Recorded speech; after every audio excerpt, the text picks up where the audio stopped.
pourquoi? Que recherchez-vous exactement? Alors, ça c'est ma première question. Et dans le film, moi, il y a un plan qui m'a touché. C'est dans un appartement, il y a une grande table à manger, plein de chaises autour et des chaises vides. Aussi vides que la vie des personnes qui restent dans l'appartement. Ça m'a touché.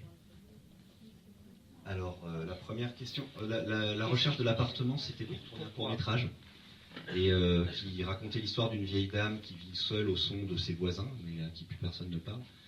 Et je voulais montrer que cette dame était dans cet appartement depuis des années, ce qui est complètement, enfin depuis parfois, là les patients que vous voyez souvent, ils sont dans les appartements depuis vraiment très très longtemps. Donc je recherchais ça pour cette raison, parce que quand on fait un court-métrage, on a rarement les moyens de reconstituer un décor, coûte trop d'argent, donc je cherchais un décor tout de suite là, réel. Donc voilà, ça c'est pour ça que je cherchais ça. Et ensuite, sur ce plan, en l'occurrence c'est chez Madame Hémin, chez le vieux plumeau, pour les intimes.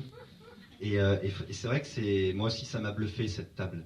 En fait cet appartement c'est peut-être l'appartement le plus bourgeois du film, enfin au sens, voilà, c'est plutôt des grandes familles, il doit y avoir 15 chaises autour de cette table, et effectivement là, 363 jours par an, cette table elle est vide. Voire tout le temps maintenant, ouais. Enfin, bon, de toute façon, maintenant elle n'est plus là, mais même à l'époque, je pense qu'elle recevait plus, ouais.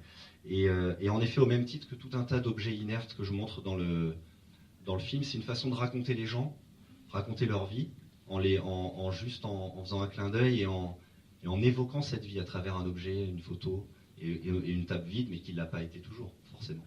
C'était une manière d'évoquer tout ça aussi.